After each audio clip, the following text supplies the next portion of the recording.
In this video, I want you to consider with me the option of living on dividends. One way of having your life and having life on your terms is to live on dividends. Instead of you working each and every day, you might choose to just live on dividends. But living on dividends requires you to do an initial investment upfront, which means that you are going to put in money upfront and invest in a company of your choice. You can choose whichever company you want, and then you can then invest in that particular company and earn dividends which you can live on each and every year. You don't have to work. When your money is invested in that company, the money starts working for you and you can sit back. But here is the thing. Because you are living on dividends, you need to do a little bit of homework first before you actually start living on dividends. The first thing is to identify how much money you want to live on each and every year. You can calculate this by building a budget and putting in all the expenses that you normally have. You can do a calculation per year, and then once you know how much you want to live on, let's say you want to live on 60,000 per year. The next step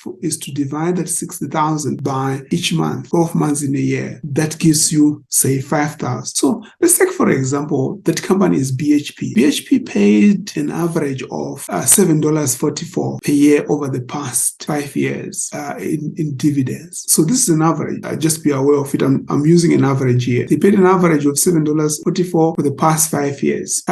So taking that average of $7.44, you can actually then calculate how many shares you need to buy in BHP to generate for you 60,000. So by saying 60,000, which is the dividend you want, divided by the average dividend per year, which is $7.44, you can actually get 8,064 shares. So you need to invest in 8,064 shares. Each share is going on for $43.73. So all in all, what you need as your upfront investment for you to get 60,000 per year is going to be 353,000, which BHP share is going for $43.73 at the moment. Obviously, if you come tomorrow, the share price will be different. So you might say, no, I don't want BHP. Perhaps you like companies in the banking sector. Take, for instance, ANZ. ANZ paid an average of $5.24 over the past 5 years.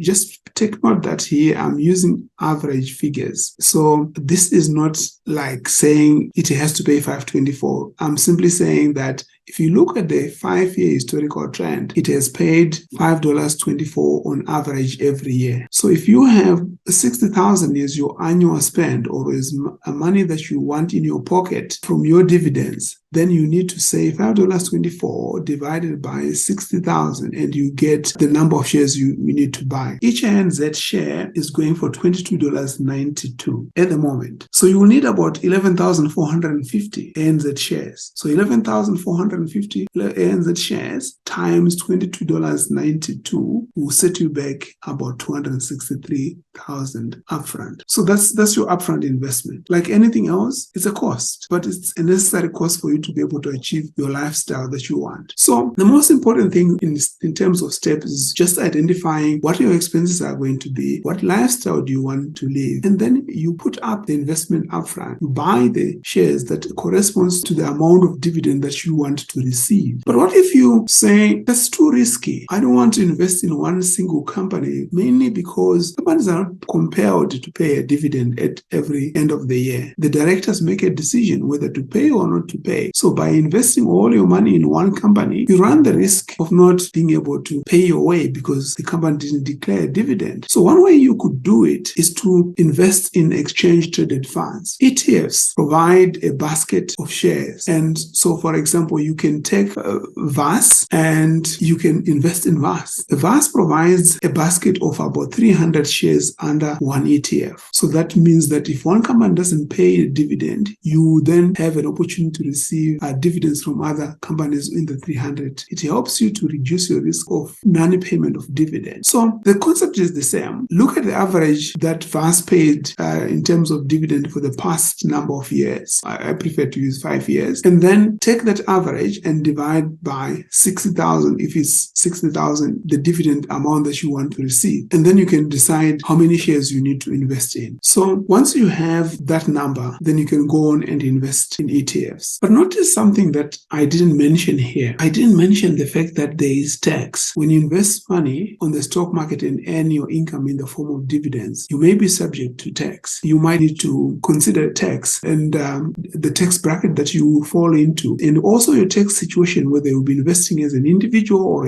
as a corporate, and if a corporate, what type of corporate structure you'll be using. So all these are things I didn't mention them. I just thought that I should mention that the calculation is a simplified version of what you can use, but what you need to do is to buy a little bit more to take into account the fact that you will be taxed, because you ought to pay tax. Instead of you going to work each and every day, you might consider investing upfront if you have the money. But you might say, I don't have that amount of money. If you don't have that amount of money upfront, what you need to do is to start buying and investing a certain amount of money that you can afford to build up towards the amount that is required for you to invest. In the case of BHP shares, it's going to be 8,064 shares. So you know that you need to buy 8,064 shares. So what you need to do is every month or every so often when you get income, buy the BHP shares and build up and reinvest the income that you are getting. Slowly, it will get to the amount that you want to live off on. If you are investing 1,000 every month, you will get there